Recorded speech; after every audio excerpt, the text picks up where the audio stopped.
বাংলাদেশ ও বিশ্বের বিভিন্ন প্রান্তে যারা চ্যানেল আই দেখছেন আপনাদের সকলকে সাদর আমন্ত্রণ তৃতীয় মাত্রা দেখবার জন্য। প্রিয় দর্শক, সাম্প্রতিক বিষয় নিয়ে আলোচনা করবার জন্য তৃতীয় মাত্রার স্টুডিওতে রয়েছেন আমার পায়ে বসা আছেন অবসরপ্রাপ্ত সামরিক কর্মকর্তা, যিনি লেখালেখি করছেন দীর্ঘদিন যাবৎ, খানিকটা রাজনীতির সঙ্গে যুক্ত, অবসরপ্রাপ্ত lieutenant colonel M A Latif খান। আমার ডানে রয়েছেন যুক্তরাজ্যে আইন ব্যবসার সঙ্গে জড়িত এবং সেই সঙ্গে যুক্তরাজ্যস্থ হিউম্যান রাইটস ইন্টারন্যাশনালের secretary general barrister Monowar Hossain. Barrister Monowar Hossain আমাদের অনুষ্ঠানে প্রথমে এসেছেন, আপনাকে স্বাগত জানাচ্ছি। লেফটেন্যান্ট কর্নেল লতিফ খান, বাংলাদেশের বৈদেশিক মুদ্রা আয়ের প্রধান খাত হচ্ছে রেমিটেন্স। যদিও বিতর্ক আছে গার্মেন্টস তৈরি, পোশাক শিল্প না রেমিটেন্স, কিন্তু বলা হয়ে থাকে যে ব্যয় ছাড়া আয়টা অনেক বেশি হচ্ছে রেমিটেন্স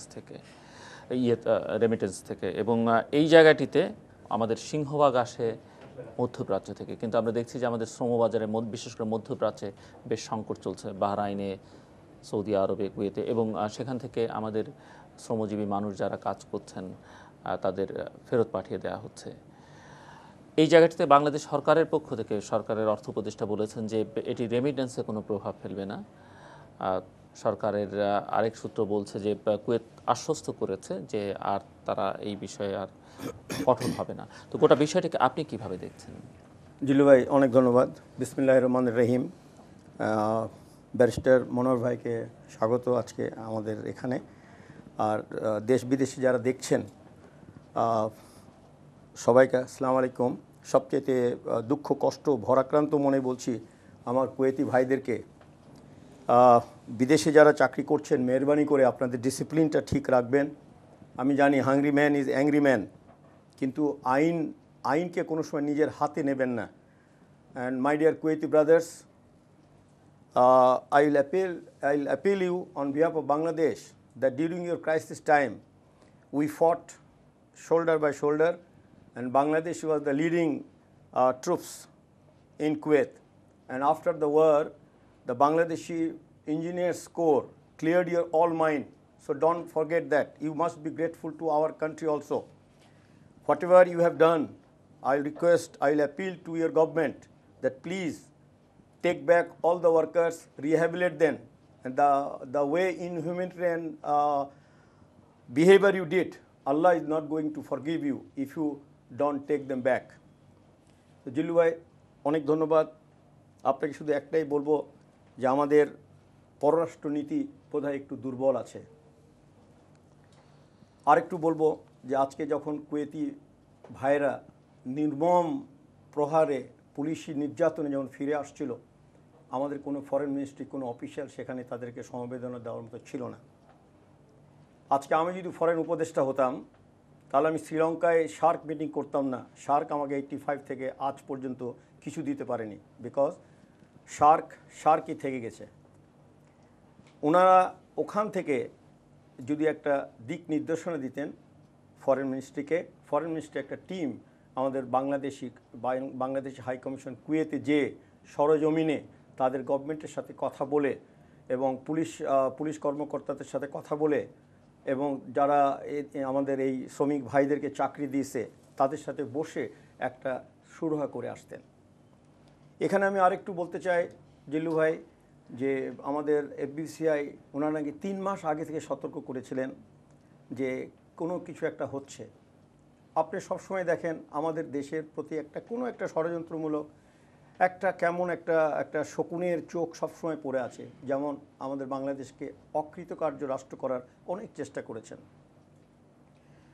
আপনার গার্মেন্টস সেক্টরকে ধ্বংস করার জন্য আপনার এই 11ই জানুয়ারির আগে অনেক চেষ্টা করা হয়েছে। আপনি দেখছেন কি তাণ্ডব এটা হয়েছে। এটার কিন্তু কোনো মুখোশ উন্মোচন করা হয়নি। এবং এই যে আমাদের এই সেক্টরটা এখন কিন্তু ইন্ডিয়া এবং পাকিস্তান, আগে যেরকম 75-এর পরে আপনার যেরকম সৌদি আরব, চায়না এবং পাকিস্তান বাংলাদেশকে রেকগনাইজ করলো আফটার 15 আগস্ট 1975। 79-এ ইরান যুদ্ধের পরে বাংলাদেশের প্রেসিডেন্ট শহীদ জিয়াউর রহমানকে কুদসের একটা কমিটি করলেন এবং হি ওয়াজ দ্য নেগোশিয়েটার। এবং আমি এখনও মনে আছে 1979 সালে একবার ওনার সাথে যাওয়ার সৌভাগ্য হয়েছে। এতে করে আমাদের কিন্তু বাঙালিদের বেশ সুন্দর মিডল ইস্টে একটা অবস্থান ছিল, খুব ভালো অবস্থান ছিল আমাদের। এবং আপনি শুনে এখানে খুশি হবেন এবং আপনি যারা দেখছেন, যারা এই ইতিহাসটা জানেন না, তাদের জন্য বলছি, প্রেসিডেন্ট শহীদ জিয়াউর রহমান আরাফাতের ময়দানে নিম গাছ লাগিয়েছিলেন এবং এখনও সেই গাছগুলো জিয়া গাছ নামে পরিচিত। এবং বাংলাদেশিকে ওনারা মক্কা মদিনাতে যে শ্রদ্ধা করে, যখনই শোনে বাংলাদেশ, আমি নিজে চোখে দেখেছি, নিজে থেকে এসেছি ওখানে, যে এই সম্মানবোধটা আমার মনে হয় অন্য কোনো দেশ পেত কিনা জানি না। তো এই জিনিসগুলোকে নস্যাৎ করার জন্য একটা কুচক্রী মহল মিডল ইস্টে কাজ করছে। কুয়েতে আমি জানি না আমাদের সেনাবাহিনীরা এত ভালো কাজ করেছেন, কিন্তু হয়তোবা কোনো একটা অশনি সংকেত আমাদের কাছে পৌঁছে গেল যে আমাদেরকে আরও আমাদের পররাষ্ট্র নীতি নিয়ে ভাবনা চিন্তা করতে হবে এবং যুগোপযোগী করতে হবে। তো এটা ডেফিনেটলি আমি পরশুদিন একটা সেমিনারে দেখলাম, আমাদের অনেক এক্স অ্যাম্বাসেডাররা সবাই বলছেন যে যুগোপযোগী করতে হবে। কেন করতে হবে? এখন দেখেন চায়না আমাদের পাশে সবচেয়ে বৃহৎ শক্তি, অলিম্পিকের একটা বিশাল ইয়েতে দেখতে পেলেন যে তারা they have made their place in the world. Then আপনার ভারত আমেরিকার সাথে অলরেডি নিউক্লিয়ার চুক্তি করে ফেলেছেন, they are already nuclear power. Pakistan already nuclear power. আমরা স্ট্র্যাটেজিক্যালি ভেরি ভেরি ইম্পর্ট্যান্ট। তো আমাদেরকে যুগোপযোগী, যেমন আমাদের সমুদ্র, আমাদের নদী, এই সমস্ত নিয়ে আমাদের অনেক ভাবনা চিন্তা করতে হবে। আর তার সাথে এই যে প্রবাসীরা, পেপারে দেখেন সৌদি ও কুয়েতে 25 লাখ শ্রমিকের ভাগ্য অনিশ্চিত। আমরা যদি এখন থেকে এর জন্য কাজ না করি, আমাদের যে যারা অ্যাম্বাসেডার আছে, হাই কমিশনার আছে, ওনারা যদি কাজ না করেন, তাহলে আমি জানি না আমাদের যে রিমিটেন্স, আমি জানি না অর্থ উপদেষ্টা কীভাবে বললেন, আমাদের কিন্তু রিমিটেন্স ওখান থেকেই বেশি আসে, গার্মেন্টস সেক্টর ছাড়াও ওখান থেকেও আমাদের রিমিটেন্স অনেক আসে। এবং কুয়েতে আমার মনে হয় আমাদের 1 লাখের বেশি লোকজন কাজ করছেন, দক্ষ এবং অদক্ষ মিলিয়ে। আমি আসবো আপনার কাছে। ব্যারিস্টার মনোয়ার হোসেন, আপনি প্রবাসে আছেন। প্রবাসীরা আমাদের অর্থনীতির একটি অন্যতম শক্তি যোগানদাতা, এবং বিশেষ করে মধ্যপ্রাচ্যের শ্রমজীবী মানুষ যারা, এবং সেখানে যে সংকট আজকে, আপনি সেই সংকটকে কিভাবে দেখছেন এবং এই ধরনের সংকট আমরা কিভাবে মোকাবেলা করতে পারি বলে মনে হয়? আমি প্রথমত যেটা সত্যিকার অর্থে কন্ডেম করছি, নিন্দা করছি, সেটা হচ্ছে it was severely drastic action by the government in Kuwait. এবং এই ধরনের অ্যাকশনে না গেলে ওনারা পারতেন। আমাদের শ্রমিকরা ওখানে যারা আছেন তারা অনেকে হয়তো পরিপূর্ণভাবে শিক্ষিত না, ট্রেন না, ওখানকার আইন সম্পর্কে জানেন না। কিন্তু আমার তো মনে হয় না এমন কোনো অপরাধ তারা করেছেন যে তাদেরকে একেবারে ফ্লাইটে তুলে দিতে হবে সবাইকে, শত শত হাজার হাজার এইভাবে করে। আরেকটা জিনিস হচ্ছে, আমি লতিফ ভাইয়ের সাথে একমত অনেকগুলো পয়েন্টের ব্যাপারে, যে আমাদের যারা ওখানে আছেন তাদের আইন সম্পর্কে, সেখানকার লোকাল ল সম্পর্কে একটা সম্মান থাকতে হবে এবং জানতে হবে। আর আমাদের গভর্নমেন্টের একটা দায়িত্ব আছে কিন্তু যাওয়ার আগে তাদেরকে ওখানকার ল অ্যান্ড অর্ডার সম্পর্কে, ওখানে ডিসিপ্লিন সম্পর্কে, কোড অফ কন্ডাক্ট সম্পর্কে কিছু আইডিয়া দেওয়া। এবং প্রবলেমটা যখন শুরু হচ্ছিল তখন দূতাবাসও ইন্টারফেয়ার করতে পারতো, করে নাই। কিন্তু কতটুকু করেছে কি না এটা আমি কনফার্ম না। কিন্তু আমি মনে করি আমাদের গভর্নমেন্টের ওখানে একটা দুর্বল অবস্থান রয়েছে, ডিপ্লোম্যাটিক বলেন, ওভারঅল বলেন, ইনফ্লুয়েন্স এবং ইমেজ সব কিছু মিলিয়ে। এবং আন্তর্জাতিক কোনো আইন, কোনো হিউম্যান রাইটস ল, কোনোটাই কিন্তু এটাকে সাপোর্ট করবে না এইভাবে ড্রাস্টিক অ্যাকশন। এখন কথাটা হচ্ছে যারা চলে আসছেন তাদেরকে ফেরত পাঠাতে হবে, যদি না সুনির্দিষ্ট অভিযোগ তাদের ব্যক্তিগতভাবে কারো না কারোর বিরুদ্ধে থাকে। তা না হলে এদের সবাই যেন সেখানে ফিরে যেতে পারে সেই ব্যবস্থা করার জন্য গভর্নমেন্টকে সবচেয়ে বেশি একটা লবিং করতে হবে, সেই ধরনের স্টেপ নিতে হবে। প্রয়োজনে অন্যান্য যেগুলো ডিপ্লোম্যাটিক ওয়েতে যারা বাংলাদেশের সাথে ক্লোজ রিলেশনে আছে মিডল ইস্টের মধ্যে, তাদের সাথে একটা লিয়াজো করে একটা জয়েন্ট মুভ দেওয়া উচিত। এটা ডিপেন্ড করে আমাদের গভর্নমেন্টের ডিপ্লোম্যাটিক অ্যাকশন কতটুকু স্ট্রং। একটা জিনিস হচ্ছে যে ওখানে যারা এখন আছেন তারা তো তাদের ভাগ্য তো অনিশ্চিত হবে, পেপারের কথা বলেছেন লতিফ ভাই। কিন্তু এখন যদি যারা চলে আসছেন তাদের ব্যাপারে ভালো লবিং করা না হয়, তাহলে যারা অলরেডি সেখানে আছেন তাদের বিরুদ্ধে অ্যাকশন শুরু হতে পারে একটার পর একটা। মনে হবে আমি একটু শুধু আপনাকে একটু করবো, জাস্ট এটাতে আমরা কি ইউনাইটেড নেশনের কোনো হেল্প আইনের দিক দিয়ে নিতে পারি, যে অর ইন্টারন্যাশনাল যে আপনার পাঠিয়ে দিল? অবশ্যই, আইএলও তো আছেই, আইএলওর লেবার অর্গানাইজেশন আছে। এমনকি ইউএনএইচসিআর বিভিন্ন ধরনের হিউম্যান রাইটস কমিশনস আছে সেখানে, রাইট। তাদের মাধ্যমে বিভিন্ন ধরনের অ্যাকশন নেওয়া যেতে পারে। আমাদের বাংলাদেশ সরকার এখন এই আইএলও এবং ইন্টারন্যাশনাল হিউম্যান রাইটস এটা নিয়ে কি আপনি আমি তো মনে করি জেনেভাতে সেখানে এটা নিয়ে মুভ করা যায়, বাংলাদেশ গভর্নমেন্ট মুভ করতে পারে। আমার মনে হয় আমার চেয়েও কম বোঝেন না যারা রিলেভেন্ট অথরিটিতে আছেন, বাংলাদেশ গভর্নমেন্টের ফরেন অ্যাফেয়ার্সে আছেন, কি করতে হবে তারা জানা আছে। কিন্তু এই ধরনের ড্রাস্টিক সিচুয়েশন, সিভিয়ার সিচুয়েশন আগে কখনো আমার মনে হয় না হয়েছে। এটা থেকে অনেক অভিজ্ঞতা অর্জনেরও দিক রয়েছে। আমাদের বুঝতে হবে আজকে যদি আমাদের দেশ হতো, ওই ওয়ার্কাররা যদি মিডল ইস্ট থেকে হতো, কিংবা ইন্ডিয়া থেকে হতো, কিংবা আমেরিকা থেকে হতো, আমরা কি তাদেরকে এইভাবে ফেরত পাঠাতে পারতাম? পারতাম না। এই কারণে ওইসব গভর্নমেন্টের যে ডিপ্লোম্যাটিক যে অবস্থান আমাদের দেশের উপর রয়েছে, যে ইনফ্লুয়েন্স রয়েছে, সেই ইনফ্লুয়েন্সটা আমাদের গভর্নমেন্টের, মিডল ইস্ট গভর্নমেন্টের উপর নাই। সেখানে আমরা ওই যে পুরোনো দিন থেকেই যে আমরা যে ভিক্ষাবৃত্তি করছি, সেরকম ভিক্ষার ভিত্তি ঝুলি নিয়ে তাদের কাছে যাচ্ছি গরিব জাতি হিসাবে, সেই ইমেজটা এখন রয়ে গেছে। কিন্তু মিডল ইস্টে গেলে দেখবেন বিশাল বিশাল দালান ভবন কনস্ট্রাকশন চলছে। কারা করছে? আজকে আমাদের ভাইরা বাংলাদেশ থেকে, ভারত থেকে, পাকিস্তান থেকে গিয়ে মাথার ঘাম পায়ে ফেলে তারাই করেছে। আর তাদের উপরে এই ধরনের একটা অবস্থা, তারা যতটুকু কাজ করেছে সেটা মেকশিওর করা, তার প্রাপ্য পাওয়া দরকার। আরেকটা জিনিস হচ্ছে যাদের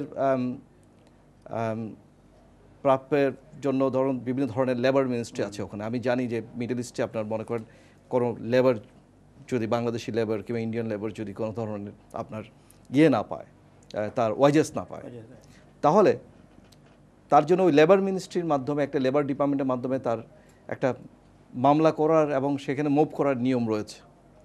আমি মনে করি আমার প্রত্যেকটা শ্রমিক ভাই যারা ফিরে আসছেন, যে আপনার যে কোন যে ফার্মে পাঠিয়েছিল, দে ক্যান বি রেসপন্সিবল, তারা করতে পারে ইন্ডিভিজুয়ালও, তারা লয়ার কিংবা রিপ্রেজেন্টেটিভ তারা ওখানে নিয়োগ করেও এটা অ্যাকশনে যেতে পারে। আমি মনে করি এইভাবে কিন্তু মিডল ইস্ট গভর্নমেন্ট যারা এটা করছেন, কুয়েত গভর্নমেন্ট উপরে এটা চাপ সৃষ্টি করে প্রেসার দিতে পারে। আমি জানি না বাংলাদেশের কোনো প্রতিনিধি এর মধ্যে রওনা হয়েছেন কিনা, না হলে ইমিডিয়েট গিয়ে কি পত্র দিয়েছেন না, কেবল তো ওনারা চিঠি লেখা দেখি। আমার তো কষ্টটা মনে হয় এখানে, আপনি তো লয়ার, আইনের দিক দিয়ে আমি আপনার কাছে অজ্ঞ, কিন্তু আমি হিউম্যান রাইটস নিয়ে এবং আপনি তো হিউম্যান রাইটস নিয়ে কাজ করছেন, তো আপনি তো এটা আমার চাইতে খুব ভালো বলবেন। I will request you, why don't you go and see our foreign adviser and please guide him. আমি জানি না ওনারা কোন তিমিরে বসে আছেন, এত একটা প্রজ্ঞাবান লোক, উনি ফ্লাই করে কেন যাচ্ছেন না? আমি তো জেনারেল মঈনকেও রিকোয়েস্ট করবো as a chief army staff, যে আমাদের আর্মি ওখানে এত সুন্দরভাবে কাজ করেছে যে they can not be ungrateful to us. বাংলাদেশের কাছে তো কৃতজ্ঞ ছাড়া ওরা অকৃতজ্ঞ। আমি আপনার সাথে একমত, এবং আমি মনে করি গভর্নমেন্টের আপনি মিসকিন বলছেন, তারা তো মিসকিন ছিল। তার যখন ইরাক তাদেরকে ইনভেট করলো, দে হ্যাড নো প্লেস, অবশ্যই তারা তো একটা মিসকিন হয়ে গেল। এই বাংলাদেশি সোলজাররা যে তাদেরকে আপনার এই অ্যালাইড ফোর্স থেকে আপনার করলো, তারা সবকিছু ভুলে গেছে। ওইটাকে মনে করানোর জন্য আমার মনে হয় foreign ministry plus I request general Moin also, যে আপনি একটা মিলিটারি ডেলিগেশনও পাঠান, যে আমাদের কন্ট্রিবিউশনটা কী ছিল ডিউরিং ইউর গালফ ওয়ার, এবং পররাষ্ট্র উপদেষ্টা যে ওনাদের সাথে বসে এটা রিজলভ করে ফিরে আসুক। এখানে বসে চিঠি লেখালেখি কেন? চিঠি লেখালেখি কোনো কাজই হবে না। অ্যাকশন চিঠি মনে হয় ওই পর্যায়ে যেতেই কয়েক মাস লেগে যাবে। জি, আর ওখানে দ্যাট টু আপনার উপপ্রধানমন্ত্রীকে, তা আপনি একেবারে নাম্বার ওয়ানের কাছে চলে যাচ্ছেন না কেন? আমার চিফ অ্যাডভাইজার কেন কথা বলছেন না? এই একটা অমানবিক আচরণ আমার দেশের। ডিপ্লোমেসিতে তো ফর্মালিটিস নাই, ওনারা যে পদ্ধতিতে করছেন সেটা এত তো ফর্মালিটিস নাই। একটা জিনিস দেখতে হবে কতগুলি ফ্যামিলি এফেক্টেড হচ্ছে, দ্যাটস রাইট। এটার যে একটা ক্ষতিকর প্রভাব পড়ছে এটা দেখতে হবে। আর যে এজেন্ট, ম্যান পাওয়ার এজেন্টগুলো যারা পাঠিয়েছে তাদেরও কিন্তু একটা দায়িত্ব আছে। তারা কিন্তু পয়সা নিয়েছেন অ্যাডভান্স, পাঠিয়ে দিয়েছেন, তাদের দায়িত্ব শেষ মনে করছেন। কিন্তু তারা যদি তাদেরকে ফেরত পাঠাতে না পারেন, আমি মনে করি গভর্নমেন্টের ইন্টারফেয়ার করা উচিত এবং তাদের পয়সা ফেরত দেওয়ার চেষ্টা করা উচিত। রাইট।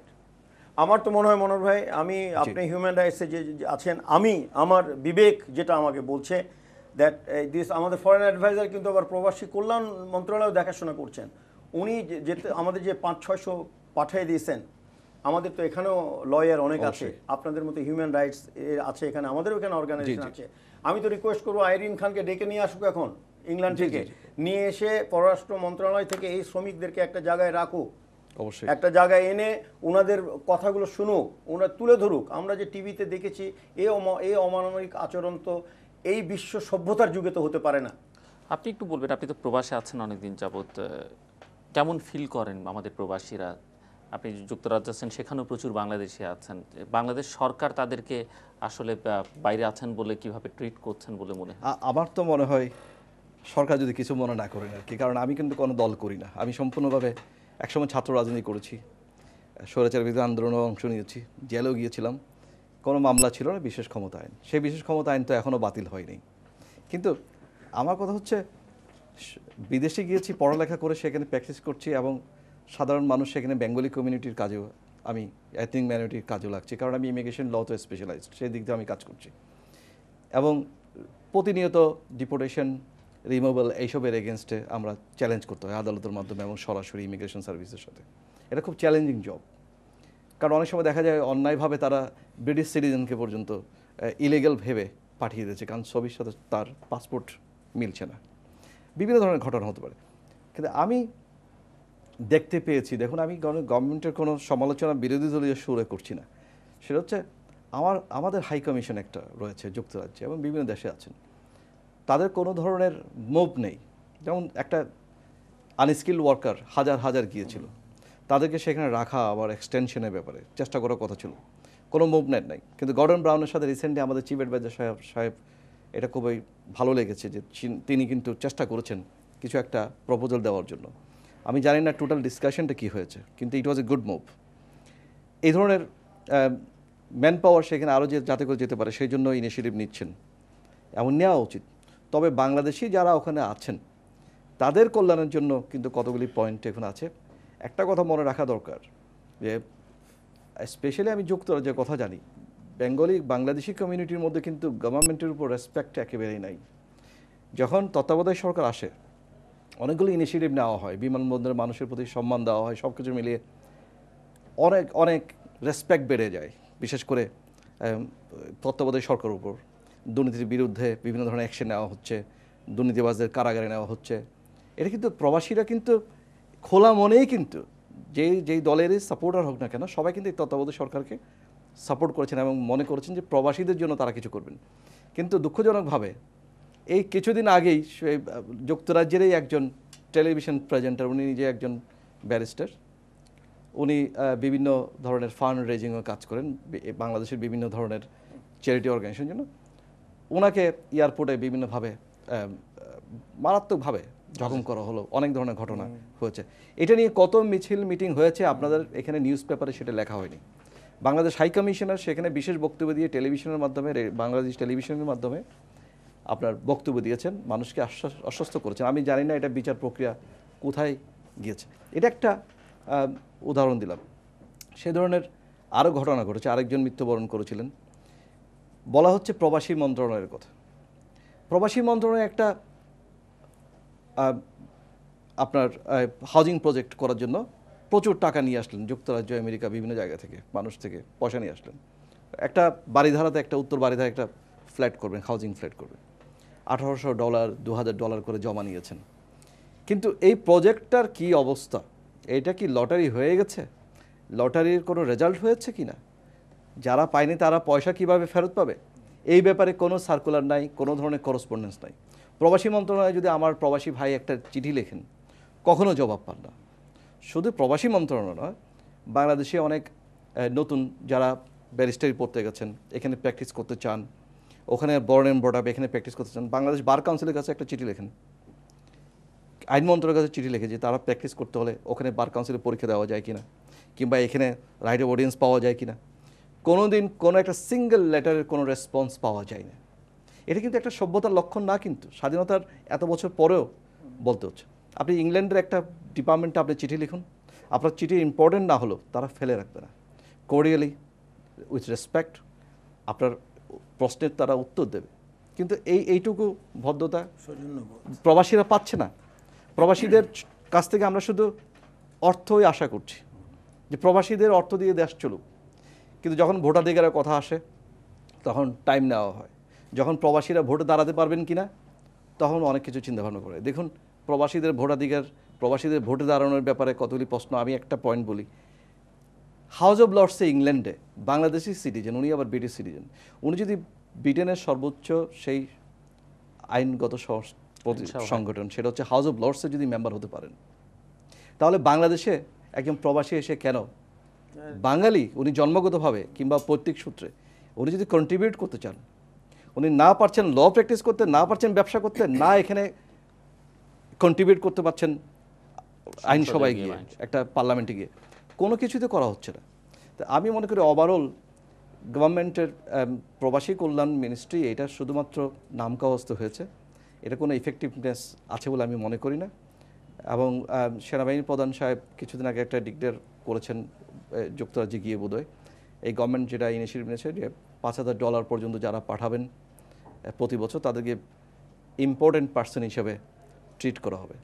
এগুলো ভালো ইনিশিয়েটিভ, কিন্তু আমার মনে হয় এই অর্থ দিয়ে শুধু নয়। বাট অর্থ না, আমি একটু মনোহর ভাই আপনাকে ইয়ে করবো। আমিও যেরকম আপনার ওখানে আপনার অনেক বাঙালি, অনেক আপনার all profession, not only the hotel profession, আমি ডক্টর, আপনার লয়ার এবং আপনাদের মতো অনেক বিজ্ঞ জনদেরকে দেখেছি। ওনারা একটা কথা আমাকে সবসময় বলেছেন যে লতিফ, আপনার দেশে কিন্তু এখন ইনভলভমেন্ট আপনারা ওরকম করতে পারেননি যে আমরা যে ওখানে একটা কিছু করব, because the law and order situation, ওখানে গেলে আমাদেরকে চাঁদাবাজি, মাস্তানি, এমন একটা ভয় তো দেখায় that you are in London, you go back to London. তো এখন এই যে একটা ধারা চেঞ্জ হচ্ছিল আমাদের, যে একটা আপনার একটা সৎ যোগ্য আপনার নেতৃত্ব আসার, আমি তো মনে করছিলাম যে আপনারা যারা বিদেশে আপনারা যারা আছেন, জি জি, এই একটা সুযোগ ছিল যে আপনার you could have proved your metals, ওখান থেকে ফিরে এসে দেশ আপনাকে ইনভলভমেন্টটা দিত, যেখানে এসে আপনি নেতৃত্ব দিতে পারতেন, লেখাপড়ার ইয়ে করতে পারতেন। আজকে দেখেন আমাদের চেষ্টাটা উচিত আসলে, আমরা এমনিতে জনসংখ্যার ভারে রুখতে যত বেশি সংখ্যক মানুষকে বাইরে পাঠানো যায়, কারণ চাহিদা আছে বাইরের দুনিয়ায়, এবং তাদেরকে আবার দেশের কাজে লাগানো যায় আমি আপনি অর্থনৈতিক এবং সামগ্রিকভাবে। জিলু ভাই, আমি কিন্তু আপনার সাথে একমত হতে পারলাম না। আমি বলছি যে পাঠানো এবং তাদেরকে আবার দেশের কাজে, যেমন উনি গেছেন, উনি আবার দেশের জন্য কন্ট্রিবিউটও করতে পারেন, যেন সেগুলো কাজে লাগানো। 15 কোটি বলি আমরা, কিন্তু 15 কোটির ভিতরে কত কোটি এবল হ্যান্ড আছে আপনি আমাকে বলেন? বাচ্চা, শিশু, বুড়ো, যুব, ডায়াবেটিক্স, হার্ট অ্যাটাক, এগুলো বাদ দিলে আপনার বাংলাদেশে, আমি যেটা অ্যানালাইসিস রিসার্চ করে বের করেছি, 1 থেকে 1.5 কোটির বেশি আপনার ওরকম প্রজ্ঞাবান খুব কম আছে। আমি আরেকটা পয়েন্ট এদিকে অ্যাড করতে চাই। দেখুন, বাংলাদেশের স্টুডেন্টরা সেখানে পড়াশোনা করছে, বাংলাদেশে কত স্টুডেন্টকে ফেরত পাঠানো হয় বিভিন্ন কারণে, পড়ালেখার অর্ধেকে, এই গভর্নমেন্টের কাছে কোনো হিসাব নেই। আপনি একটু ধারণা দিন। আমার তো মনে হয় ডেলি বেশ কয়েকজনকে ফেরত পাঠানো হয়, এবং ইলিগেল হিসেবে অনেককে ফেরত পাঠানো হয়। অনেকের মেডিকেল প্রবলেম থাকতে পারে, ট্রিটমেন্টের মাঝপথে আছে, এগুলি কিন্তু, যেমন কারোর যদি মেডিকেলের ট্রিটমেন্টের মাঝপথে যদি কাউকে ফেরত পাঠানো হয়, তাহলে আমরা বলি it will be breach of article 3 rights under ECH এর European convention of human rights, যেটা incorporated by human rights act 1998 in the UK। সেগুলি দিয়ে অনেক কিছু করা যায়, কিন্তু বাংলাদেশ হাই কমিশন এগুলি নিয়ে আমার মনে হয় না কোনো কনসার্ন। স্টুডেন্টদের ওয়েলফেয়ার করা, যারা বাংলাদেশের স্টুডেন্ট গিয়েছে, কারণ এরা তো বাংলাদেশের ট্যালেন্ট, এরা বাংলাদেশের অ্যাসেট, ফিরে আসবেন। এটা যেমন। আরেকটা জিনিস হচ্ছে বাংলাদেশি যে স্টুডেন্টদের জন্য পয়সা পাঠানো, দেখুন এটা কি ডিপ্লোমা কোর্স, এটা কি গ্র্যাজুয়েশন, বিভিন্ন ধরনের অজুহাত দেখিয়ে আমরা বাংলাদেশ ব্যাংক এবং বিভিন্ন ব্যাংকগুলো হয়রানি করে গার্জিয়ানরা পয়সা পাঠাতে পারে না তাদের সন্তানদের জন্য। তারপর দেখুন, একজন ইংল্যান্ডে একটা স্কিম আছে ইনভেস্টার, কেউ যদি 3 কোটি টাকার মতো নিয়ে যেতে পারেন 1 বছরের মধ্যে, তাহলে ওখানে উনি বিজনেস এস্টাবলিশ করতে পারেন, তাহলে উনি মাইগ্রেট হতে পারবেন। এইভাবে কিন্তু মিতেল, সেই ভারতীয় সে শিল্পপতি, এইভাবে কিন্তু মাইগ্রেট হয়েছে। রাশিয়ান সেই বড় শিল্পপতি, সেও সেখানে মাইগ্রেট হয়, পরে সেলসি যে ক্লাব, স্পোর্টস ক্লাবও সেখানে কিনে নেয়। এগুলো হচ্ছে, আপনি গ্লোবালাইজেশনের কথা বলবেন, বিজনেসম্যানরা ইন্টারন্যাশনাল তাদের একটা অ্যাপ্রোচ থাকবে, একটা দেশের মধ্যে তার ক্যাপিটালটা লিমিট থাকবে না। কিন্তু দেখা যায় ওনারা এই কয়েক কোটি টাকা যদি নিয়ে গিয়ে বিদেশে ইনভেস্ট করতে চান, ভয় হচ্ছে বাংলাদেশ ব্যাংকের বৈদেশিক মুদ্রা শেষ হয়ে যাবে, ওই অজুহাতে তাদেরকে কোনো পারমিশন দেওয়া হয় না। কিন্তু ইন্ডিয়ান শিল্পপতি, সিঙ্গাপুরের শিল্পপতি কিংবা অন্য দেশের শিল্পপতিরা যাচ্ছেন, ইংল্যান্ডে যাচ্ছেন, বিভিন্ন দেশে যাচ্ছেন, ইনভেস্ট করছেন। সেই ইনভেস্টমেন্টে দেখা যায় ইন্ডাস্ট্রি হচ্ছে, একটা বিভিন্ন ধরনের এন্টারপ্রাইজ গড়ে উঠছে, সেখানে এখান থেকে আবার শ্রমিক যাচ্ছে। কারণ অটোমেটিক্যালি উনি যখন একটা বাংলাদেশি লোক, ইন্ডিয়ান একটা ভদ্রলোক যখন একটা ফার্ম করবেন, উনি কিন্তু তার নিজের দেশ থেকে নিজের এথনিক মাইনরিটি গ্রুপের লোকজনকে কিন্তু সেখানে মাইগ্রেট করান, ট্রান্সফার করেন, Definitely. ওয়ার্ক প্রভিশন সেখানে থাকে এবং ওয়ার্ক পারমিটের প্রভিশনও সেখানে আছে। কিন্তু আমাদের বাঙালি ব্যবসায়ীদের, বাংলাদেশি ব্যবসায়ীদের সেই সুযোগটা নাই। দেখুন ব্যাংকে পড়ে আছে শত শত কোটি টাকা এক একজনের নামে, কিন্তু উনি যদি 4-5 কোটি টাকা বিদেশে নিয়ে ইনভেস্ট করতে চান, ওনার সেই সুযোগটা নাই। আমার মনে হয় গভর্নমেন্ট এগুলো চিন্তা করা উচিত। আমার এখানে গভর্নমেন্টের আরেকটা লাইক আপনার ইন্ডিয়ার Bangalore is known as IT city. আমি তো বলি এখন আপনার আমাদের যে অদক্ষ জনশক্তি আছে, এখন যদি বাংলাদেশ সরকার একটা যদি প্রজেক্ট নেয়, যেমন শুধু আমি একটা এন্টারপ্রাইজকে জানি, মুন্সি এন্টারপ্রাইজ, যেনারা আপনার বিদেশে প্রতি মাসে সিকিউরিটি গার্ড 100 জন করে পাঠাবেন। আমাকে একটু ট্রেনিং দেওয়ার জন্য ইয়ে করলেন যে ইংলিশে একটু বলতে জানতে হবে, লিখতে জানতে হবে, পড়তে জানতে হবে। মিনিমাম এডুকেশন ইজ ম্যাট্রিকুলেট আর ম্যাক্সিমাম হলো ইন্টারমিডিয়েট। আপনি বিশ্বাস করেন আজকে 2 মাস থেকে আমরা অ্যাডভার্টাইজমেন্ট দিয়েও এবং 1 মাস 2 মাসেও আমরা এই ইংলিশ ট্রেনিংটা দিতে পারছি না। ওখানে গেলে পরে আপনার ধরেন এটা দুবাইয়ে আপনার 20-25 হাজার টাকার মতো বেতন পাবে, কিন্তু দেখেন এত আনএমপ্লয়মেন্ট, কিন্তু আমরা এটা পারছি না। এত ল্যাঙ্গুয়েজই আছে, এত অ্যাডভার্টাইজমেন্ট দিচ্ছি, এত কিছু করছি, বাট ইন্টারভিউ এই 26 তারিখে ইন্টারভিউ হলো এই গত মাসে 74 জন অ্যাপিয়ার করলো। I was sitting in interview board, একটা ছেলেকে সিলেক্ট করতে পারলাম না। আপনার ব্যাঙ্গালোরে আইটি সিটিতে এরা শুধু এখন শুধু কম্পিউটার এবং ইংলিশটা শিখে আপনার গ্র্যাজুয়েশন ডিগ্রিও লাগবে না, everywhere they will get the job. Call centre হচ্ছে সেখানে অনেকগুলো। তো এটা আমাদের সরকার এই একটা এগিয়ে আসা উচিত যে আমাদের যারা ছেলেরা আপনার নষ্ট হয়ে যাচ্ছে। কিন্তু আজকে আপনি সমাজের যদি অবক্ষয় দেখেন মনোহর ভাই, আপনি তো ওখানে ফ্রি সোসাইটিতে বাস করেন, আমরা না ফ্রি সোসাইটি, না মিক্স সোসাইটি, না আপনার এই সব মূল্যবোধ শেষ হয়ে গেছে আমাদের, মোরাল ভ্যালুস বাংলাদেশে নাই।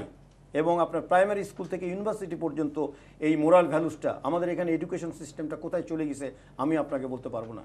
আমার আম্মা একজন স্কুল শিক্ষয়িত্রী ছিলেন, আমি যে ওনার কাছে যা শিখেছি, বাবা মার কাছে, পাড়া প্রতিবেশীদের কাছ থেকে যা শিখেছি, আমার মনে হয় না এখনকার এই মোরাল ভ্যালুসটা আছে। আপনার আমেরিকাতে কিন্তু এই মোরাল ভ্যালুসটা শেখানোর জন্য থার্ড ওয়ার্ল্ড কান্ট্রি থেকে টিচার নিয়ে যাওয়া হচ্ছে কিন্তু, এবং I was one of them. আমি যখন বাংলাদেশ ক্রীড়া শিক্ষা প্রতিষ্ঠার মহাপরিচালক ছিলাম, শুধু ডিসিপ্লিনটা এবং তারা যে ড্রাগস থেকে স্পোর্টস কীভাবে অ্যাওয়ে করবে এটার জন্য আমাকে ওদের প্রেসিডেন্সিয়াল ফিটনেস প্রোগ্রামে আমাকে 2 বার নিয়ে গেছে 1991-এ, এবং আমি স্টনি ব্রুক ইউনিভার্সিটিতে আপনার কিছুদিন ওখানে লেখাপড়া করে ওদেরকে মোটিভেট করার জন্য। আর আমাদের আজকালকার ছেলেরা এখানকার আপনার মূল্যবোধটা যেটা এডুকেশন আমাদের দেশের, কিন্তু আপনি যদি আমাকে যদি প্রথমে জিজ্ঞাসা করেন দ্যাট ক্রাইসিস, আমি বলবো এডুকেশন টপ টু বটন। আমাদের দেশের এডুকেশন সিস্টেমটা has to be change drastically. এবং আমি এখন বলবো এই সরকারকে রিকোয়েস্ট করব আমি, এবং তত্ত্বাবধায়ক সরকারের নেপথ্যে যারা আছেন জেএন মঈনকে রিকোয়েস্ট করব, উনি খুব সুন্দর একটা বই আজকে আমি সঙ্গে নিয়ে আসিনি, আমি রিকোয়েস্ট করব যে প্রাইমারি থেকে ইউনিভার্সিটি পর্যন্ত আপনি মেহরবানি করে একটা নৈতিক মূল্যবোধের ভালো আমাদের মুক্তিযোদ্ধারা যারা জীবন দিয়েছেন, আমাদের যে পুরানো যারা শেরে বাংলা ফজলুল হক, সরওয়ার্দী সাহেব, ভাসানী সাহেব, ইনাদের লাইফ, বঙ্গবন্ধু শেখ মুজিব, প্রেসিডেন্ট জিয়া রহমান, এই যে আপনার যে নেতাগুলো যে জান দিল লক্ষ লক্ষ, আজকে যে আপনি যদি বে অফ বেঙ্গলিতে তাকান আপনি তেল পাচ্ছেন না, কিন্তু শুধু ব্লাড দেখছেন আপনি, আর তারপরেও আরও কি হচ্ছে। আমি রিকোয়েস্ট করব যে এডুকেশন সিস্টেমটা যেন চেঞ্জ হয় এবং এই মোরাল ভ্যালুসটা যেন আমাদের এই এখানে আমি একটা পয়েন্ট অ্যাড করতে চাই লতিফ ভাইয়ের সাথে, সেটা হচ্ছে দেখুন যেখানে অর্থনৈতিক বিভিন্ন সমস্যা থাকে, সামাজিক সমস্যা থাকে, অবক্ষয় সেখানে থাকবেই। কারণ সবসময় দারিদ্রতা, অভাব আমাদের সমাজের মানুষগুলোকে সবসময় তার চারদিকে একটা তাকে পরিবেষ্টন করে রাখছে। এই সমস্যা থেকে সে উঠতে পারছে না, ভালো চিকিৎসা পাচ্ছে না, তার ভালো পড়ালেখার জন্য ইনস্টিটিউশন নাই, কারণ তার পয়সা নাই, প্রাইভেট স্কুলে সে যেতে পারছে না। এখানে একটা সামগ্রিকভাবে বৈষম্য সৃষ্টি হয়েছে। এগুলি থেকে কিন্তু একটা রেস্টলেস একটা পরিস্থিতি একটা সৃষ্টি হয়, যেটা হচ্ছে চারদিকে সমাজের মধ্যে। এক্ষেত্রে ওভারঅল ইকোনমিক ডেভেলপমেন্টটা যদি মেকশিওর করা না হয়, তাহলে কিন্তু এই মরাল ডেভেলপমেন্টটা হবে না। কারণ যারা আমি দেখেছি যে ইকোনমিক ডেভেলপমেন্ট এটা সবসময় ডিপেন্ড করে কতটুকু ইন্ডাস্ট্রিয়ালাইজেশন করছেন, এগ্রিকালচার ডেভেলপমেন্ট করছেন, বেকারদের সমস্যার সমাধান করছেন, তারপর যারা ইয়াং জেনারেশন আছে তারা পড়ালেখা শেষ করে ওয়ার্ক এক্সপিরিয়েন্স করার সুযোগ পাচ্ছে কিনা বিভিন্ন এন্টারপ্রাইজগুলোতে। তাহলে দেখুন আলটিমেটলি যদি দেখা যায় যে যারা পড়ালেখা করছে তাদের প্রতি গভর্নমেন্টের একটা দায়িত্ব আছে, এবং যারা ইনস্টিটিউশনে যাবেন, একটা মানুষ একটা বাচ্চা জন্ম হওয়ার পর থেকেই গভর্নমেন্টের একটা দায়িত্ব আছে, ফিলিংস। এটা যখন প্রত্যেকটা নাগরিকের মধ্যে ফিলিং থাকবে যে আমাকে যদি অন্যায়ভাবে মারা হয়, পথে একটা চর মারা হয়, সেটার জন্য বিচার পাওয়া যাবে, তাহলে দেখুন একটা মোরালিটি অটোমেটিক্যালি ডেভেলপ করবে। কিন্তু ফার্স্ট অফ অল আমাদের ইকোনমিক ডেভেলপমেন্টের সেরকম কোনো সুদূর প্রসারী প্ল্যান নাই। কারণ আমি আমার বাচ্চাদের নিয়ে এসেছি, ওয়াইফ নিয়ে এসেছি, দেখুন তারা দেশে আসতে চায়, আমরা সবসময় দেশেই থাকতে চাই, কিন্তু অনেকেই আসেন, এসে কিন্তু দুদিনে থাকতে পারে না, কারণ 2টা দিন ইলেকট্রিসিটি থাকে না, 2 ঘন্টা ইলেকট্রিসিটি থাকে না। ঢাকা শহরে না হয় ইলেকট্রিসিটি থাকে, আপনি অন্যান্য ডিস্ট্রিক্টে যান, দেখুন সেখানে কোনো ইলেকট্রিসিটি 1 ঘন্টাও থাকে না, গ্রামে তো থাকেই না, নামমাত্র ইলেকট্রিসিটি। তাহলে দিন দিন কিন্তু আমরা আমাদের সন্তানদের কিন্তু খুব আশান্বিত করছি। দেখো বাংলাদেশে এখন অনেক ইমপ্রুভ করেছে, অনেক উন্নতি হয়েছে, তোমার ভালো লাগবে, কিন্তু ওইটা বনানী গুলশান ক্যান্টনমেন্ট এরিয়া পর্যন্ত ভালো লাগবে। আর চট্টগ্রামের ওই গ্রামে নাই, গ্রামে আপনার ইলেকট্রিসিটি নাই, ফ্রাইডেতে তো থাকেই না। শহরে অন্যান্য ঢাকা শহরে ঢাকা শহরে অন্যান্য আপনি বলছেন এই এরিয়াতেও থাকে না এখন, মিনিমাম আপনার 4 ঘন্টা ইলেকট্রিসিটি যাবে। এইভাবে কি একটা অর্থনৈতিক চলতে পারে না, চলতে পারে না। Economy is the half battle of life. এই দেখেন আপনাকে আমি দেখাচ্ছি, এই যে কৃষির আজকে বাংলাদেশের এই যে শায়েখ সিরাজ ভাই, he is the first gentleman who started going to the villages, এবং এই যে সার সংকট বলেন, যা কিছু বলেন, এই ভদ্রলোক নিরলস প্রচেষ্টা করে যাচ্ছে। চ্যানেল আই বসে বলছি, এটা কিন্তু আমি উনি এটা আর্ন করেছেন। জি জি। এবং উনি চোখে আঙ্গুল দিয়ে দেখেছেন সরকারকে যে বাংলাদেশ অ্যাগ্রো বেসড কান্ট্রি। আপনি হেভি ইন্ডাস্ট্রি আপনি দেখেন, পারছি না তো আপনার হেভি ইন্ডাস্ট্রি আপনি বন্ধ হয়ে গেল, আপনার স্টিল মিল সে জাপান তৈরি করেছিল, বন্ধ হয়ে গেল। আমাদের পাট কলগুলো দেখেন, আপনি স্বাধীনতার পর থেকে প্রতিটা পাট কল বন্ধ হয়ে গেল। আপনি যেটা নিয়ে আমরা গর্ব করতাম, গোল্ডেন ফাইবার বলতাম। আপনি যে ম্যাগাজিনটা দেখেছেন যে ইনিশিয়েটিভ এগ্রিকালচারের ক্ষেত্রে, উনি আঙ্গুল দিয়ে দেখিয়েছেন এই problem, this is the prospective area, government should, কিন্তু গভর্নমেন্ট কি ফলো করছে না? সেটাই বলছি যে ওখানে আপনার ফেলিয়ার হয়ে যাচ্ছে আমাদের। আপনি মনোহর ভাই একটা মানে হবেন যে আমি তো গ্রাউন্ড লেভেল পর্যন্ত কাজ করি, এক্সিকিউশন গ্রাউন্ড লেভেলে নাই আমাদের। আপনি যে কৃষি অধিদপ্তর আছে আমাদের এখানে, আমি বাংলাদেশ প্ল্যানিংটা আপনার একটা short term, mid term, long term, এই 3টা টার্মে একটা প্ল্যানিং থাকা উচিত। এবং এখানে যারা কৃষিবিদ যারা আছেন, মোরলেস ডে টু ডে অ্যাফেয়ার্স নিয়ে অনেক বেশি ব্যস্ত। কিন্তু কথা হচ্ছে প্ল্যানিংটা করবে কারা? এটা কি সেনাবাহিনী? না, লোক আছে। না, সেনাবাহিনী সেনাবাহিনী কেন করবে?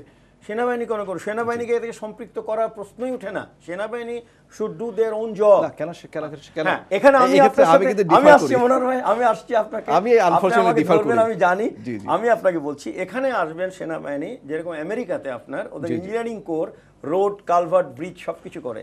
হ্যাঁ, আমি আপনার সাথে একমত, আমাদের এখানে বেশ এডুকেশন দেওয়া হয়। They can help this poor farmers, help করতে পারে। নট অনলি ফার্মার্স, আপনি সেনাবাহিনীর সদস্যদের গ্রামে গ্রামে পাঠাতে পারেন, নিরক্ষরদের শিক্ষিত করা। করছি আমরা, ওটা আমাদের প্রোগ্রাম, আমরা করি ওটা। এবং নট অনলি দ্যাট, আপনি যে ট্রাফিক সমস্যার ব্যাপারে আমি 99-এ দেখেছি, সেনাবাহিনীর সদস্যরা ঢাকা, চট্টগ্রাম সহ সবখানে ট্রাফিক সুন্দরভাবে কন্ট্রোল করে। আমাদের military police is very organised and they can very. আমি জানি সেনাবাহিনী এখন খুব ব্যস্ত, সেনাবাহিনীর এখন জনবল এখন অনেক কমে গেছে, কারণ চারদিকে এখন ভোটার রেজিস্ট্রেশন করতে। কিন্তু আমার তো মনে হয় এই যে বিদ্যুৎ একটা সমস্যা, বিদ্যুৎ হচ্ছে আরেকটা সমস্যা হচ্ছে আমি এখানে আপনাকে বলবো যে গভর্নমেন্ট যেটা আমাদের এখানে সবকিছু গভর্নমেন্ট এভাবে কন্ট্রোল করে রাখতে চায়। জি জি, গভর্নমেন্টের কাছে কিছু থাকা উচিত না, ইট শুড গো একেবারে ডিসেন্ট্রালাইজ করে দিয়ে। আমি যেটা বলতে চেয়েছিলাম পয়েন্টটা, আপনি অন্তত যানজটটা অন্তত সমস্যার সমাধান করে দিন। আমার তো মনে হয় না এটা খুব ডিফিকাল্ট। আপনি 500 আমি আপনার সাথে 500 ডিপোর্ট করেন আর্মি ঢাকা শহরে, আর শুধু চট্টগ্রামে 200, খুলনা শহর দিন, যেখানে যেখানে যানজট আছে। কারণ এই যানজটের কারণে কত শত ঘন্টা, কত শত লিটার, কত হাজার লক্ষ লিটার তেল নষ্ট হচ্ছে। কারণ আপনি ঢাকা শহর এবং চট্টগ্রাম শহরের এক প্রান্ত থেকে আরেক প্রান্তে 3 মাইল যেতে আপনার 3 ঘন্টা লাগছে। No, I agree with you. এখানে আমি একটা শুধু আপনাকে বলবো, শুধু আর্মি না, আপনি এখানে একটা ডিসিপ্লিনের দরকার আপনার আমাদের এখানে ধরেন স্কুল কলেজ যখন ছুটি হয়ে যায়, আনসার আছে, বিডিআর আছে, দেন আপনার স্কুল স্কাউট কাফস এরা আছে। এবং আমাদের এখানে তো আপনার লন্ডনের মতো হাইওয়ে তো নাই, এখানে আপনি স্পিড আপ করতে পারবেন না। বাজার, গরু, বকরি, ছাগল রাস্তা ক্রস করছে। আমাদের এখানে নানান গতির যানবাহন চলছে, যেটা আপনার এখন যাবেন, আপনি দেখেন ফট করে একটা রিক্সা ডান দিক দিয়ে ক্রস করে যাচ্ছে।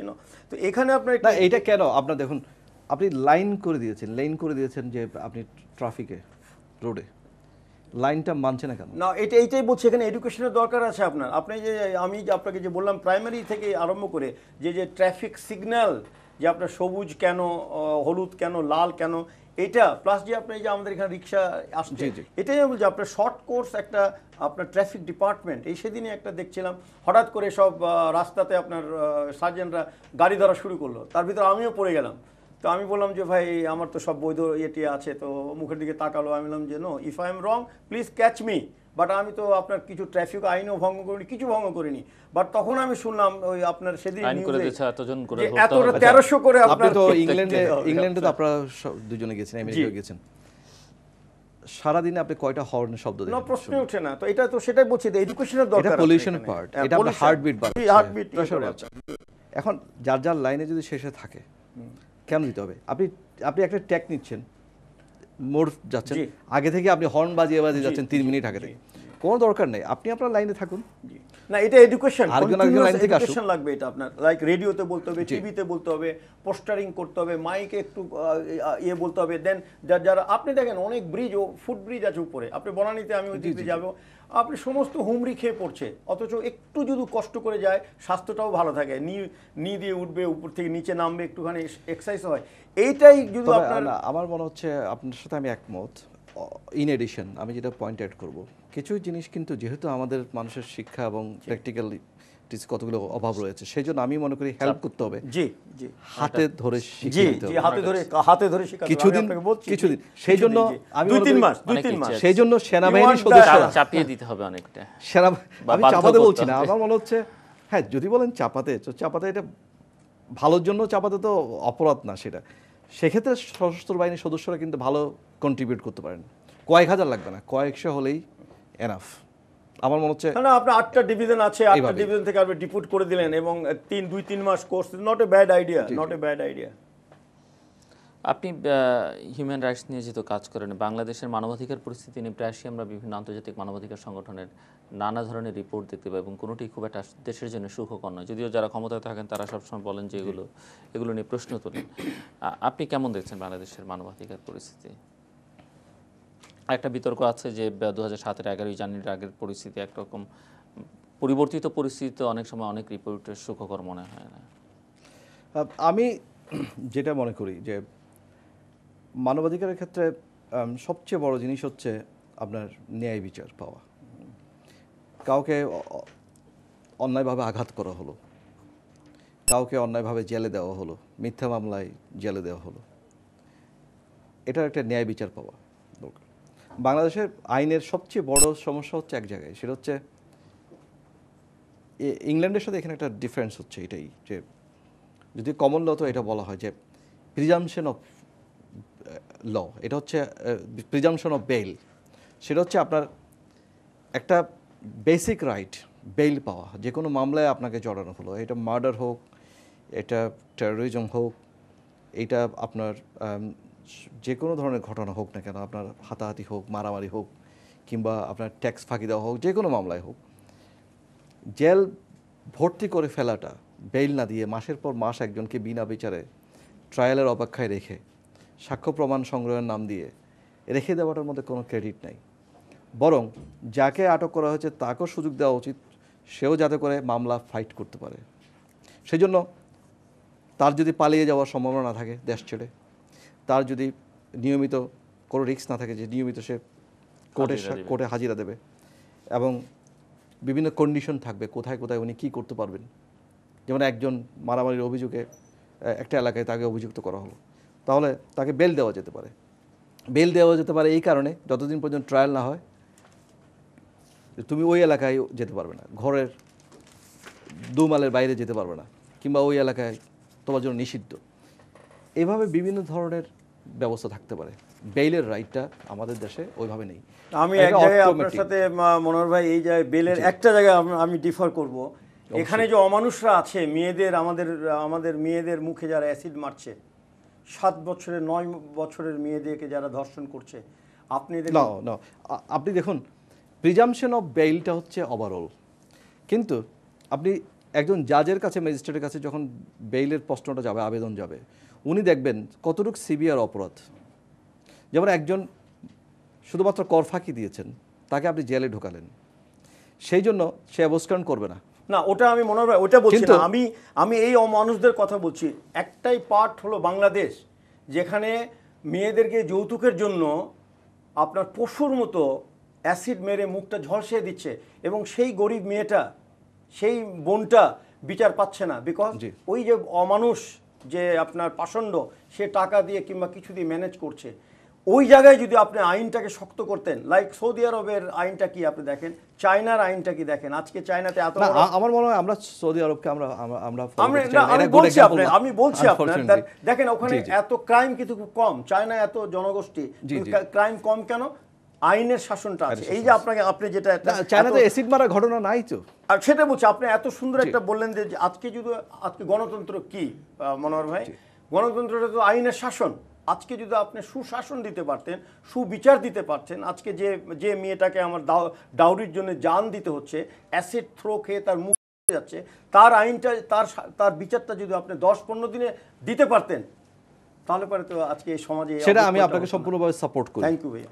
এখানে আরেকটা এখন জিনিস, গণতন্ত্র আইনের শাসন কিনা গণতন্ত্র কিন্তু সেটা নিয়ে আপনাকে আবার একটা অন্য জিনিস- বিতর্ক আছে। একটা জিনিস ওকে জিলু জিল্লু ভাই, ভাই- আপনি মনোহর ভাই জিজ্ঞাসা করেন, তাহলে সে উইল প্রশ্ন- ফাইন্ড এখানে আউট একটা যে কথা আমার ব্যাপারটা হচ্ছে, আপনি চার্জ করছেন, চার্জশিট দিতে যদি 3 বছর লাগে, রাইট, এবং দেখা গেল পরে তার এগেনস্ট আপনি চার্জশিট দিলেন না, কিন্তু আপনি কারাগারে রেখে দিলেন, উনি কিন্তু কোনো ক্ষতিপূরণও পেলেন না, তারপর দেখা গেল উনি অপরাধীও না, অথবা তিনি অপরাধী কিন্তু চার্জশিটে আপনি পরিপূর্ণভাবে তার এগেনস্টে সাফিসিয়েন্ট পর্যাপ্ত পরিমাণে সাক্ষ্য পরিমাণ দিতে পারেন। কোনোভাবে নিম্ন আদালতে তার বিরুদ্ধে একটা শাস্তি আপনার দিয়ে টাইম থাকবে। উচ্চ আদালত থেকে তিনি দেখা গেল মুক্তি, আপনি 24 ঘন্টার বেশি আসামি রাখবেন, আপনি কোর্টের পারমিশন নিতে হবে, 96 আওয়ার্স পর্যন্ত রাখতে পারেন।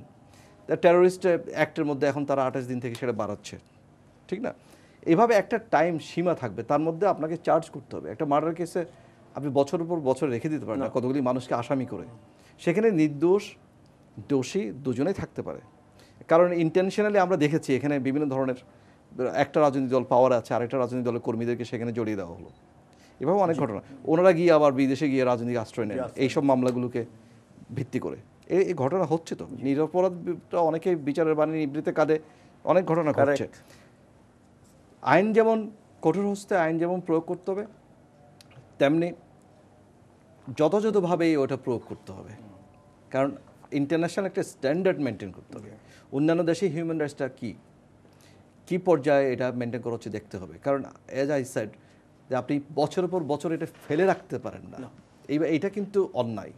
হ্যাঁ, বিচারের মতো হয়ে যেতে হবে সময় মতো, কিন্তু আমাদের সমস্যা হচ্ছে আমাদের বিচারকের সংখ্যা কম, বিচার ব্যবস্থার দুর্বলতা আছে, জাজের যে কোর্টের সংখ্যা কম, সিস্টেমের দুর্বলতা আছে। সেক্ষেত্রে আমার মনে হয় সব কিছু চিন্তায় নিয়ে কিছু সুদূর প্রসারী প্ল্যান করা যায়, এই যে ইমিডিয়েট কিছু করা যায়, যে কোনো অবস্থায় যেন বেইলের রাইটটাকে ডিনাই করা না হয় সিম্পল কেসগুলোতে অ্যাটলিস্ট। কারণ আপনার বিরুদ্ধে আমি কালকে মিথ্যা মামলা যদি দিয়ে দিই যে আপনি আমার পকেট হাঁটিয়ে বাড়িতে এখান থেকে বাইরে হওয়ার পর আমার টাকা পয়সা সব নিয়ে গেছেন, আমার তো মনে হয় না পুলিশের কোনো দরকার আছে। এটা যেহেতু অ্যারেস্টেবল অফেন্স, পুলিশের ইনভেস্টিগেট করা দরকার। পুলিশ আপনাকে অ্যারেস্ট করতে পারে, ঠিক না? এটা কিন্তু justifiable. Police should be satisfied with enough evidence that you committed the offense. Until that, they should not arrest you. Reasonable ground থাকতে হবে, আমরা যেটা ইংলিশ লতে বলি, রিজনেবল গ্রাউন্ড থাকতে হবে যে আপনাকে কেন অ্যারেস্ট করা হবে। অযথা একজন আপনার বিরুদ্ধে একটা মিথ্যা মামলা ঠুকে দিল, অ্যারেস্ট করা হয়ে গেল, এভাবে আইনের অপপ্রয়োগ হচ্ছে, এবং সেখানে সুযোগ নিচ্ছে ওইটার সুযোগেই যে বেলের রাইটটা নাই। এই ধরনের ব্যাপারটা একটা আমাদের এখানে আছে সেকশন 54, যেটা আপনি বললেন আজকে, এটা তো শুনছি যে পলিটিক্যাল পার্টি আসে যে এটাকে তুলে নেওয়া হবে, কিন্তু স্পেশাল পাওয়ার অ্যাক্ট হলো না, স্পেশাল পাওয়ার অ্যাক্ট তুলে নেওয়া হলো না, কিন্তু হচ্ছে না। এই যে আইনের শাসন আর গণতন্ত্রের কথা আপনি বলছিলেন, সাম্প্রতিককালে স্থানীয় সরকারের 4টা সিটি কর্পোরেশন 9টি পৌরসভার নির্বাচন হয়ে গেল, এবং সেখানে এই বিতর্কটা এসছে যে অনেকে কারাবন্দী আছেন, অনেকের বিরুদ্ধে মামলা হয়েছে, অভিযুক্ত অনেক সরকার দিক থেকে বলা হচ্ছে অনেক ধরনের অভিযোগ তাদের বিরুদ্ধে, পারসেপশন অনুযায়ী তারা ভালো লোক নন, কিন্তু গণতন্ত্রের হিসেবে নির্বাচনে দেখা গেছে তারা বিপুল ভোটে বিজয়ী হয়েছেন। এখন তাদের মুক্তিও দাবি করেছে যে জনগণের রায়, কিন্তু আইনের বিচারে তারা এখনো মানে বিচারাধীন আছেন। আমি এখানে এই বিষয়ে আমি আইনজীবীর বক্তব্য শুনবো, আপনি যেহেতু প্রসঙ্গটা তুললেন আপনার বক্তব্য। আমার বক্তব্যটা আমি দুভাগে ভাগ করছি। একটা হলো কোরআনের দিক দিয়ে আমি বলছি, আল্লাহ পাক বলতেছেন যে জাতি যতক্ষণ পর্যন্ত তার নিজের ভাগ্যকে বদলাবে না, আমি তার ভাগ্যকে বদলাবো না। আমরা ভাগ্য বদলাতে চেয়েছিলাম 71-এ, and Allah has helped us. Allah has helped us যে আমরা একটা স্বাধীন সার্বভৌমত্ব দেশ পেয়েছি। এখনকার এনভায়রনমেন্টে আমি দেখছি যে আমরা সেই যে আপনার সিরাতুল মুস্তাকিম, ইহদিনা সিরাতুল মুস্তাকিম সিরাতুল লাযিনা আনআমতা আলাইহিম গায়রিল মাগদুবি আলাইহিম ওয়ালাদ দাল্লিন আমিন, এই 4টা আয়াতটা আমাদের জন্য কতটুকু প্রযোজ্য আমি জানি না। তো আমরা চাচ্ছি যে আমাদের যেরকম আমাদের পরিবেশ থাকবে, আমাদের যেরকম মানব গোষ্ঠী যেরকম থাকবে, আমাদের নেতাগুলো ঠিক সেরকম হবে। তো আজকে আপনি দেখেন 28টা কেস মাথায় নিয়ে জেলখানায়। তো আমাদের লোকজন মনে করে না he is the most perfect man. এখন আপনি এই জায়গাটাতে, এখন আমি আপনার এই টেবিলেই বলি দ্যাট গণতন্ত্র is a very slow process, is one of the worst type of process, but it counts the head of course, and অন্য প্রসিজার্সগুলো কাউন্ট হেড করে না। এই জায়গাটাতে আমি বলবো যে এই যে আমি যেটা আপনাকে এখনো বলছি যে আইনের শাসনে গণতন্ত্রের যে সংজ্ঞা, এটা এখন এখানে এটা হচ্ছে না এই জন্য যে এখানে আপনার এডুকেশনটা আপনার হার্টে নাই। আজকে যদি এরা এডুকেটেড হতো, যদি আপনার এই লেখাপড়া যদি উদ্ভাসিত হতো, তাহলে পারে কিন্তু আজকে যদি বলতো না ওই লোকটা জেলে আছে, I will not vote for him, definitely তার কিছু না কিছু একটা কোনো কিছু আছে, না হলে পারে উনি তো জেলখানায় যেতেন না, তো বাকিগুলো তো কেন আছেন। তো এইখানেই প্রশ্ন চলে আসে। বাট আমাদের দেশে গণতন্ত্র, আপনি লি কুয়ানকে দিয়ে আমি বলবো যে আপনার সিঙ্গাপুরে he say the discipline is better than democracy. আজকে যদি আপনি আইনের শাসনটা শৃঙ্খলার ভিতরে নিয়ে আসতে পারতেন, এগেন আই এম সেইং আইনের শাসনটা শৃঙ্খলার ভিতরে যদি নিয়ে আসতেন, তাহলে পরে কিন্তু আজকে গণতন্ত্রের সাথে এটা ক্ল্যাশ হতো না। ব্যারিস্টার মনোয়ার হোসেন, একই প্রসঙ্গে আপনার এটা একটা কঠিন প্রশ্ন। লতিফ ভাই কিন্তু যেহেতু অ্যাক্টিভলি পলিটিক্স এখানে ইনভলভ আছেন, খুব সহজেই বলে দিয়েছেন। তবে আমি একজন আইনজীবী হিসেবে আমি সেভাবে বলতে পারি না, কারণ 28 না, যদি 50টা মামলা থাকে, একজন আইনজীবী হিসেবেও বলেন এবং সেই সঙ্গে ব্রিটিশ গণতন্ত্র দেখছেন, আপনি 50টা মামলা থাকলেও তার মানে এটা নয় যে ওই লোকটা গণপ্রতিনিধিত্ব করতে পারবেন না, নির্বাচিত হতে পারবেন না, কারণ তার বিরুদ্ধে কিন্তু আবার তিনি যদি বিচারাধীন থাকেন, হ্যাঁ, আপনি আইনের প্রক্রিয়ায় আইনতভাবে কারাগারে থাকেন, তিনি জনপ্রতিনিধি হবার বদৌলতে তিনি আবার মুক্তি পাবেন কিনা, সেটাই আর একটা প্রশ্ন। সেটা সেই দিকটা দেখতে হবে, কিন্তু দেখবে কে? এটা তো গভর্নমেন্ট দেখবে, এটা তো পাবলিকও দেখতে হবে, ঠিক না? পাবলিকের মধ্যে সচেতনতার ব্যাপারে উনি বলেছেন, এটা তো একটা যারা লোকাল যে ভোটার আছেন তাদের এটা বিচার করতে হবে, কিন্তু জনগণের রায়কেও তো আপনি সম্মান দিতে হবে। এখন জনগণ যদি মনে করে যে কি আমার প্রতিনিধি অপরাধী উনিই হবেন, আমার জন্য উনিই ভালো, এখন আপনি কাকে দায়ী করবেন? আমি এখানে মনোহর ভাই একটু বলবো আপনার এখানে, লাইক আমাদের যারা নেতারা জেলের ভিতরে আছেন, জি, লাইক গণতন্ত্র কিন্তু আপনার এই যে আপনার সুশাসন গণতন্ত্র কিন্তু মুদ্রার এপিট অ্যান্ড ওপিট, এবং আপনার যেটা আমাদের এখন যে লোকাল গভর্নমেন্টের যেটা হলো, এটা কিন্তু খুব সুন্দর একটা আপনার গণতন্ত্রের জন্য ভিত বলতে পারেন আপনি। এখানে আপনার অনেকে, আপনি ধরেন একটা রিক্সাওয়ালা যাচ্ছে একটা মেয়র কিংবা কমিশনের কাছে, ওখানে আপনার এন্টারটেনমেন্ট পাচ্ছেন উনি, কিন্তু উনি এই যে ভোট দিচ্ছেন, উনি কিন্তু জানেন না যে আপনার ডেভেলপমেন্ট করতে যে উনার কতটুকু তল্পি ভরেছে। লাইক আমি এখানে আপনাকে আমাদের রাষ্ট্র নায়কদেরই কথা বলি আপনার, like Sheikh Hasina, she did excellent job for the countries defence. MiG কিনেছেন, আপনার ফ্রিগেট কিনেছেন, কিন্তু তার সাথে আবার কি হয়েছে এখনও প্রুভ হয়নি, বাট করাপশন চার্জে MiG-29 জন্য, ফ্রিগেটের জন্য উনাকে আসামির কাঠগড়ায় যেতে হয়েছে। তো এইখানে আপনি দেশের জন্য ভালো করতে চাচ্ছেন, কিন্তু আবার ওই পিঠে আবার এটা আসছে, এটা তো কাম্য না আমাদের রাষ্ট্রনায়কদের কাছে। এইখানে আপনার ট্রান্সপারেন্সি যদি থাকতো, আপনার সুশাসনটা যদি থাকতো, তাহলে পরে এই জিনিসটা করতে পারতো না। এখন যারা আনএডুকেটেড তারা তো এটা বুঝতে পারছে না, তো এই জন্যই কথা হচ্ছে জনগণের শেষ পর্যন্ত সব শক্তির উৎস। এটা তো there is no denying fact, সবচেয়ে বড় বিচারক হচ্ছে জনগণ, কারণ ডেমোক্রেসির মেইন জিনিসটাই তো প্রিন্সিপালটা ওখানেই। At the end people will decide. জি, কাজে পিপল যদি ডিসাইড করে একটা এলাকায়, এটা কিছুই করার নাই, না কিছু করার নাই। এখন কথা হচ্ছে গভর্নমেন্টের যদি কনসার্ন থাকে যে না একটা এলাকায় উনি আইনের ফাঁক দিয়ে বেরিয়ে গেছেন, কিন্তু আমাদের দুর্বলতা ছিল, এভিডেন্স দিতে পারেনি, পাবলিককে বোঝানোর জন্য সেখানে গভর্নমেন্টের ইনিশিয়েটিভ নেওয়া উচিত। গভর্নমেন্ট নাম না ধরেও কিন্তু পাবলিককে বলতে পারে যে আপনার জনপ্রতিনিধি হওয়া উচিত, এমন একজনকে আপনি নির্বাচিত করুন, আপনি যাকে দেখে এসছেন অনেকদিন ধরে, যার ব্যাকগ্রাউন্ড আপনি দেখবেন, অতীত দেখবেন, এবং তার ভবিষ্যতের পরিকল্পনা দেখবেন, তার ব্যক্তিগত চরিত্র দেখবেন, এবং তিনি কি করেছেন, আগে কি করেছেন, আর ভবিষ্যতে কি করবেন, বুঝে সুঝে আপনি ভোট দিন। কিন্তু কথা হচ্ছে আপনি কতগুলি লোককে বোঝাবেন। কিছু ইনিশিয়েটিভ নেওয়া হয়েছে, যেমন এই যে বিভিন্ন জায়গায় সৎ ব্যক্তিদের নির্বাচিত করুন ক্যাম্পেইন, আমার কাছে খুব ভালো লেগেছে। কিন্তু আমি কেমন জানি মনে হচ্ছে যে এই ধরনের এগুলো র্যালিগুলো করার পরদিনই কিন্তু লক্ষ লক্ষ টাকা খরচ করে করা হচ্ছে, পরদিন বোধহয় আমরা ভুলে যাব। না, হচ্ছে তো তাই, কারণ যা কিছু হয়েছে ফলাফল কিন্তু নির্বাচন যে কটি হলো তাতে বোঝা গেছে শূন্য। কিন্তু এই কিন্তু আন্দোলন আমি ওটা নিয়ে কোনো কমেন্ট করতে পারবো, কারণ নির্বাচনের যে রেজাল্টটা কিন্তু আমি খুব একটা ইন ডেপথ আমি কিন্তু কোনো পর্যালোচনা করিনি। আমি ওটা কোনো অ্যানালাইসিস যেতে পারবো না। আপনি যেটা লোকাল গভর্নমেন্ট করেছে না মনোহর ভাই, এখানে আমি একটু করি যে কিছু লোকের আপনার উনি জনগণের সাথে মিশে যান, রাইট? এবং আপনি লোকাল গভর্নমেন্টে যখনই আপনার সুশাসন, ওনারা কিন্তু আবার ম্যাজিস্ট্রেটও কিন্তু লোকাল, আপনার যারা চেয়ারম্যান, আমি একটা কিছু করলাম, আমি গেলাম যে আপনি এই বিচারটা করে দেন, তারা পাচ্ছে কিন্তু এই বিচারটা, দোরগোড়ায় বিচারটা পাচ্ছে বলে আর অন্য কোথায় যেতে হচ্ছে না। তখন উনি বলছে যে না, he is a good man, আমার এই বিচারটা তো করে দিল, আমাকে এটা দিয়ে হেল্প করে। আমার আপনি একটা ওভারঅল আমি একটা কথা বলি, আমি আগেই বলেছি স্টার্টিংয়ে, যে প্রবাসীরা কিন্তু এই গভর্নমেন্ট তত্ত্বাবধায়ক সরকার আসার পর থেকে কিন্তু অনেক আশান্বিত হয়েছিল। জি, এখন কিন্তু আবার আশা হচ্ছে। জি, কেন হচ্ছে আপনারা বুঝতে পারছেন, গভর্নমেন্টে বুঝতে পারছেন। আমার মনে হচ্ছে গভর্নমেন্টের কতগুলি রং ডিসিশন, কতগুলি আমার মনে হচ্ছে সেই জন্য এইগুলি সব কিছু হচ্ছে। কিন্তু এই গভর্নমেন্ট আলটিমেটলি যদি ফেল হয়, তাহলে ফিউচার যত সিভিলিয়ান গভর্নমেন্ট আসবে তারা কতটুকু করবেন এটা নিয়ে কোনো কনফিডেন্স কিন্তু প্রবাসীরা পাচ্ছে না, সাধারণ মানুষও পাচ্ছে না। তো সেই জন্য আমি মনে করি কোনো ডিসহার্টেন হওয়ার কিছু নাই। এই গভর্নমেন্টে যারা ভালো কাজ করছেন, না অনেক ভালো কাজ করেছেন, পলিটিশিয়ান যারা ভালো আছেন, অনেক ভালো কাজ করেছেন। শুধু এই গভর্নমেন্টের এত বেশি কাজ করার কিছু ছিল না। এই কেয়ারটেকার গভর্নমেন্টের main aim and mission was free fair election, free fair, এবং আপনার পেশি শক্তি, কালো টাকা বিহীন ইলেকশন করা, আর একটা সুশাসন প্রতিষ্ঠা করে দেওয়া। আপনার ধরেন, আমি এই টেবিলে জিল্লু ভাইয়ের সামনেই বলেছি যে আমি colonel Latif, A corrupt man in country.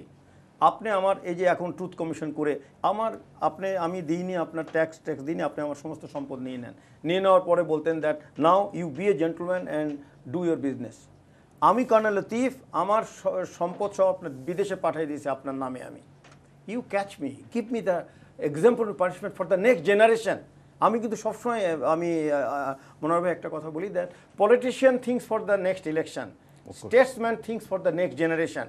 আজকে দেখেন আমাদের স্টেটসম্যান বঙ্গবন্ধু শেখ মুজিব, প্রেসিডেন্ট জিয়া, এই দুটো নেতার পরে আপনি আজকে দেখেন শেষ প্রান্তে একটা আপনি নেতার নাম বলতে পারবেন? খুব সংক্ষেপে, যেহেতু জিল্লু ভাই শেষ প্রান্তে বলেছে, মনোহর ভাইয়ের পরে আমি একটা শেষ প্রান্তে বলে দিচ্ছি আপনাকে। 30 সেকেন্ডে যদি আর কিছু বলবার থাকে আমরা শেষ। না, আমার কথা হচ্ছে আমি কিন্তু ওভারঅল পরিস্থিতি নিয়ে একেবারে হতাশও না, খুব বেশি আশাবাদীও না। সাধারণ মানুষের এবং প্রবাসীদের যে অবস্থান সেটা আমি বললাম।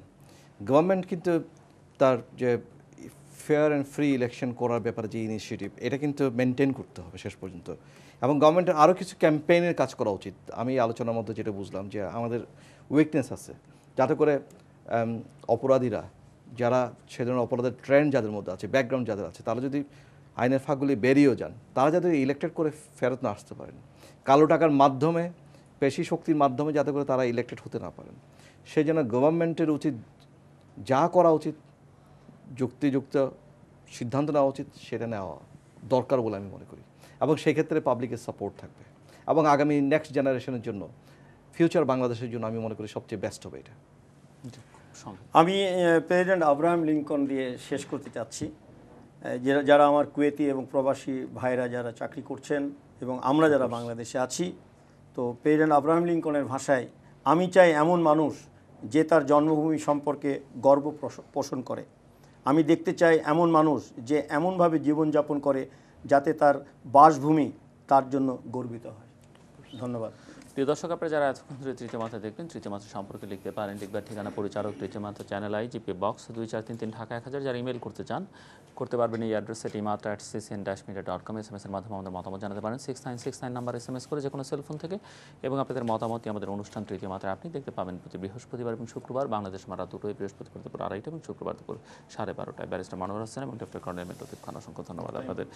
দর্শক মণ্ডলী, মধ্যপ্রাচ্যের শ্রমবাজারে একটা সংকট দেখা যাচ্ছে এবং এই সংকটের জন্য সম্মানিত আলোচকরা বলছিলেন যে আমাদের পররাষ্ট্র মন্ত্রণালয়ের কূটনৈতিক দক্ষতার দুর্বলতা এর মধ্য দিয়ে প্রকাশিত হয়েছে এবং বাংলাদেশের পররাষ্ট্র মন্ত্রণালয় বা বাংলাদেশ সরকার তার ইনফ্লুয়েন্স এবং ইমেজ এই দুটো তুলে ধরতে বা প্রভাব খাটাতে সকল ক্ষেত্রেই ব্যর্থ হয়েছে। এবং ওনারা মনে করেন যে আমাদের প্রবাসীদের নানা অধিকারের কথা আলোচিত হয়েছে, সেই অধিকারগুলো তাদেরকে দেয়া, তাদের প্রয়োজনীয় সম্মান দেয়া, তাদেরকে দেশে আসলে তারা যা করতে চান তাদের ইচ্ছেগুলো যেন বাস্তবায়ন করতে পারেন এবং তাদেরকে বাংলাদেশের উন্নয়ন অগ্রগতিতে কাজে লাগানোর কথা ওনারা বলেছেন। শিক্ষার উপরে মনোযোগ দেবার কথা বলেছেন, আমাদের নৈতিক মূল্যবোধগুলো ফিরিয়ে আনবার কথা ওনারা বলেছেন এবং অর্থনৈতিক শিক্ষা এবং নৈতিক মূল্যবোধ ফিরিয়ে আনবার জন্যে আবার তার আগে যেটি দরকার সেটি হচ্ছে আমাদের অর্থনৈতিক উন্নয়নকে নিশ্চিত করা। আইনের শাসন প্রতিষ্ঠার কথা বলেছেন এবং আইন অপপ্রয়োগ রোধ করবার কথা বলেছেন আলোচনার মধ্য দিয়ে ওনারা। এবং সব কথার মূল কথা যেটি জনগণের শক্তি, জনগণের ইচ্ছাই মূল কথা, সে কথা ওনারা স্মরণ করিয়ে দিয়েছেন। প্রিয় দর্শক, আমাদের সঙ্গে থাকবার জন্য অসংখ্য ধন্যবাদ আপনাদের সবার জন্য শুভকামনা।